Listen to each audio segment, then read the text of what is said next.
Hi, I'm Adrienne Sherman, Vice President of the Board of Directors here at SLOC. While our planned season has been canceled this year, we are taking this opportunity to bring the arts to our community in some new and exciting ways.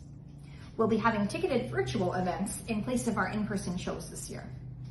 Follow us on social media or visit our website at sloctheater.org to learn more.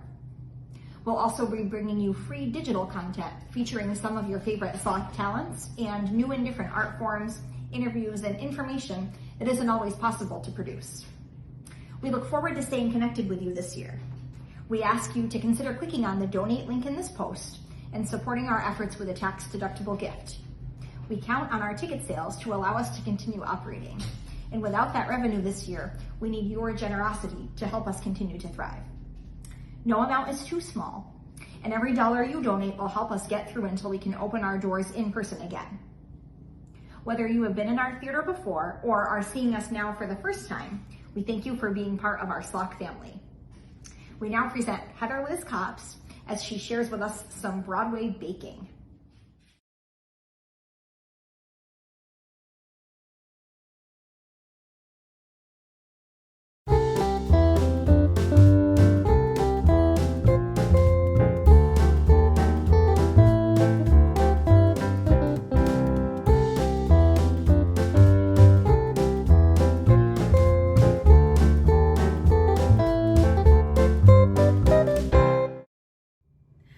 And welcome back to another edition of Center Stage Suites. If you can't tell by what I'm wearing, today we are talking about The Producers.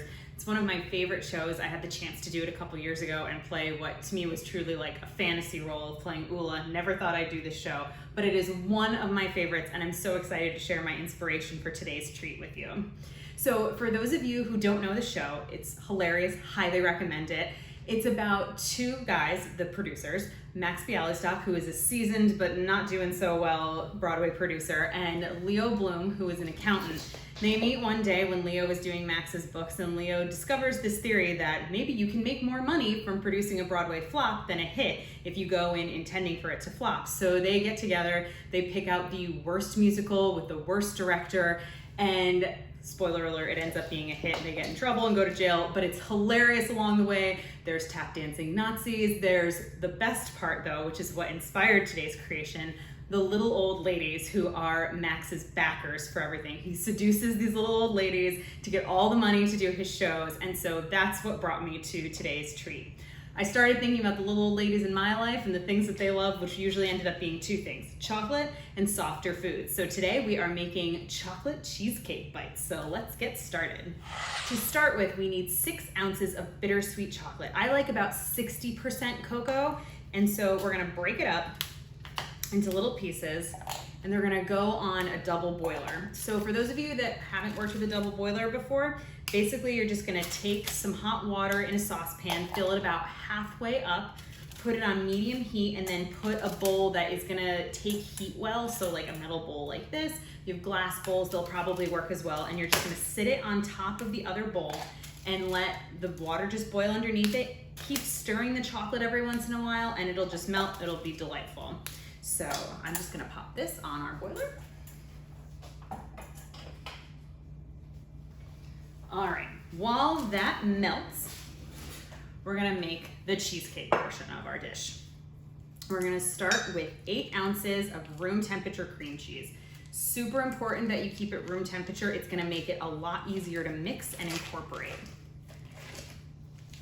And also, this is not the time to skimp and go like light cream cheese. Trust me, you want all that fatty goodness. If you're gonna have cheesecake, you might as well have cheesecake, right?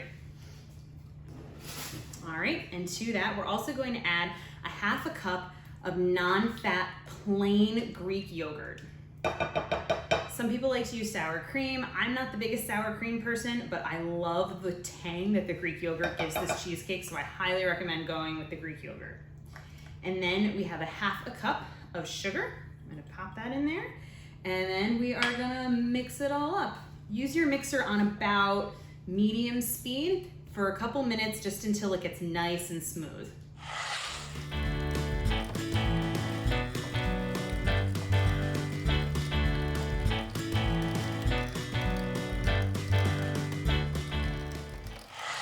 now that you've got your yogurt and your cream cheese and your sugar all mixed together, we're gonna add in a teaspoon of vanilla extract. And then we're gonna add in 1 egg and 1 egg yolk. So I like to add them in separately just in case, you know, shell gets in or stuff like that. So there's our egg. And then our egg yolk. And here's my tip for, I'm gonna move this over so you can see it a little better. My tip for separating your eggs and egg whites is using the shell to catch the yolk. And you just kind of pass it back and forth. And this one, the yolks broke just a little bit. So we're gonna be extra careful, but it looks like we got the white out. And just toss the yolk right in. All right, so now that you got your eggs and your vanilla in there, just give it another mix.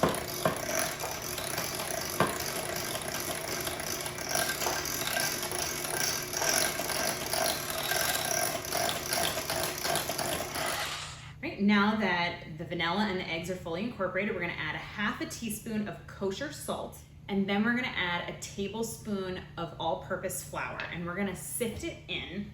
So just to get the lumps out, and it's just, the flour kind of acts as an agent to help hold it together. So you have a little sieve like this, just pop it in there, shake, give it a little shake, and that is done. And we're just gonna mix that all in.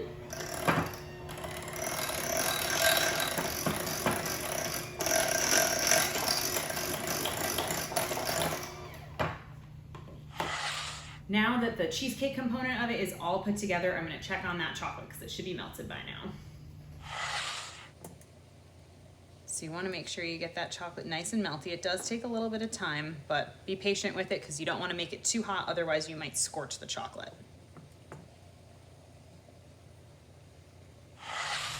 All right, our chocolate is nice and melty. Take a look at that. Yeah, that's the good stuff. All right, so the next step is we're gonna temper our eggs, because if you put this hot chocolate straight into the mixture, you're basically gonna give yourself scrambled eggs, which is not what you wanna do. So instead, we're gonna take a small amount of the batter and we're gonna put it in with the chocolate, and then we'll put all the chocolate back in, finalize it, get it in the oven. It's gonna be so good. All right, so we're just gonna take a little portion of that cheesecake batter and mix it in. And notice how it's already starting to thicken and cool down the chocolate, which is exactly what we want it to do. All right, so now we're gonna go and add all that good chocolate right into the rest of the cheesecake batter. You wanna get it all, so really take the time, scrape it and get it in there. It's gonna be so worth it.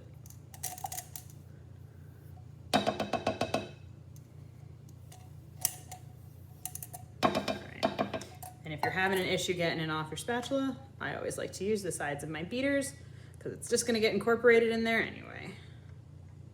All right, and let's mix.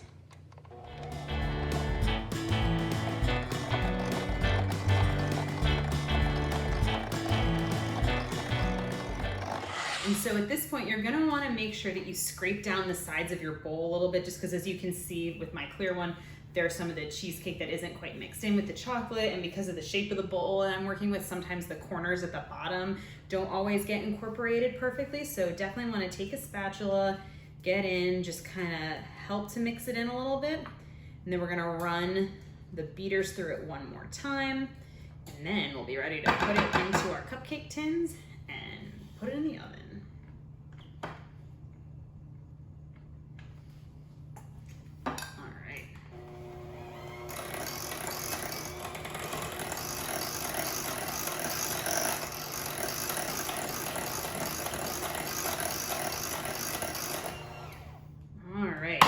We are ready. These beaters, just a little knock. We don't want to lose any of this cheesecake, trust me. All right, so let's get this out of the way. And now we're gonna put it into our mini cupcake tins. So a couple things about this. I preset them. I picked these cute little blue wrappers because for those of you that have seen the show know, the little old ladies, the whole chorus of tap dancing little old ladies have these cute little blue outfits on. and we're gonna do some more decorating later on that'll show that kind of little old lady nod. So I've also sprayed each one of these with a little bit of baking cooking spray. It's not totally necessary, but it is gonna help release the cupcakes out of the papers afterwards so that you can get all of it. Whereas if you don't put it on, they'll still come out pretty easily, but you might lose a little bit more of that delicious cheesecake to the wrapper. And who wants that? I know I wanna eat it all. So you wanna take a scoop. If you have like the golf ball size one, that's kind of ideal for this. If you don't, you can just put the batter right into the cupcake tins. It works either way. The scoop's just a little bit easier. If you've got a spout on the end of your bowl like I do here, you could just pour it in. It's all based on whatever tools you have and what you can use at your disposal. So we're gonna take a generous heap and plop it right in. And we're gonna fill all of these like that. So it's a cheesecake. It's not gonna rise, so you do wanna fill it all the way to the top. It's gonna be so good.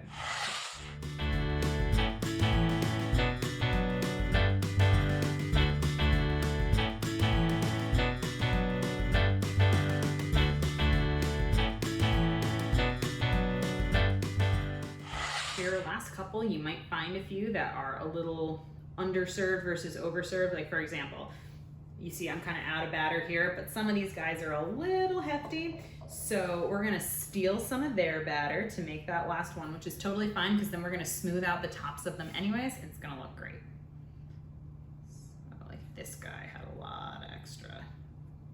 Trust me, it might not be pretty right now, but it's gonna be great when it's done.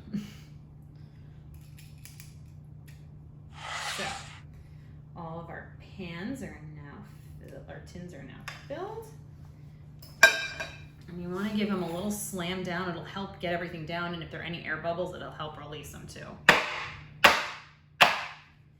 And then we just kind of want to smooth out the tops. It's not going to be the smoothest thing in the world. They will melt a little bit as they're in the oven, but it just helps to give them a nice little head start by smushing them down. Again, this step isn't totally necessary, but it's one I like to do.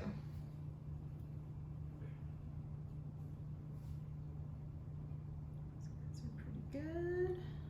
All right, so these are going in the oven at 300 degrees. They're gonna go in for 15 minutes. After 15 minutes, you're gonna turn the oven off, but don't open the door. Turn the oven off and then leave them in for another 10 minutes. Okay, so these have been in for 15 minutes. We're gonna turn our oven off right now, and we're gonna leave them in for another 10. And remember, don't open the door.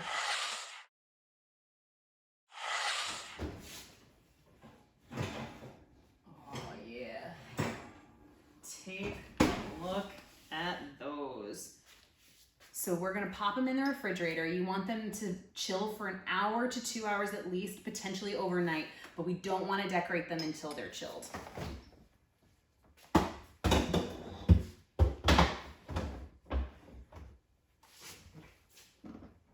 See you in a few hours. And we're back. These have been sitting in the fridge for about 2 hours, and I've taken them out and put them on the cake pedestal that I'm gonna serve them on. And my reasoning for doing this is that we're gonna do a little bit of decorating now, another little ode to our little old ladies. But I've noticed in my test runs that sometimes if I like do them in the pan and then move them to the cake tray, or do them on the counter and then move them around, the more I move them, the design work gets a little bit distorted. So I wanna make sure that the decor looks as pristine as possible for when it's gonna be served. So we're gonna decorate it right here on the cake platter. And this is the fun part. So I've got a bunch of these little like doilies that kind of have this pretty little lace pattern on them. And what we're gonna do is we're gonna put them on the cheesecake bites. And you can get about 4 at a time on 4 bites at a time under each doily. And then we're gonna take about a heaping tablespoon of powdered sugar, and we're gonna put it in our little sifter, and we're just gonna make a little lace pattern on these. It's gonna look really cool. Right, see, and you can see what I mean. You can get about 4 of them under each one. So put those here. And because of the way my cake platter works, I have some that kind of hang off, so we're just gonna do little halvesies right there.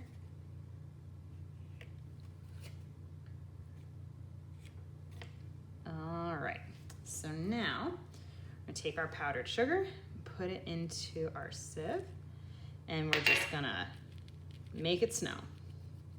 And you really wanna make sure that you get into all of the little holes, because that's what's gonna give you the really pretty lace pattern when we take it away. So yes, you're not gonna end up using all of all the powdered sugar won't end up necessarily on the cheesecake bites, but the pattern is super pretty when it comes off.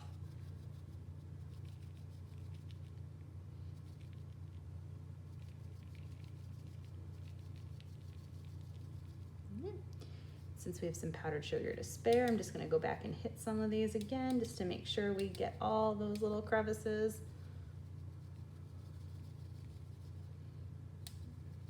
All right, so now for the reveal.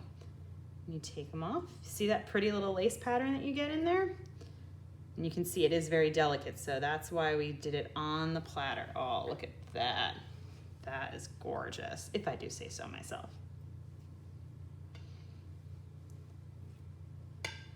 And so it looks like the little lace collars that the little old ladies have on their little outfits. Part of this recipe was also inspired by the fact that every time I used to go visit my grandmother at her assisted living, she always had cheesecake bites every single time we went. So these are a little ode to her as well. So there you have it, our chocolate cheesecake bites inspired by all of our little old ladies and the producers. Oh damn, these look so good. They're just screaming out, hold me, touch me, taste me. Oh, I can't wait.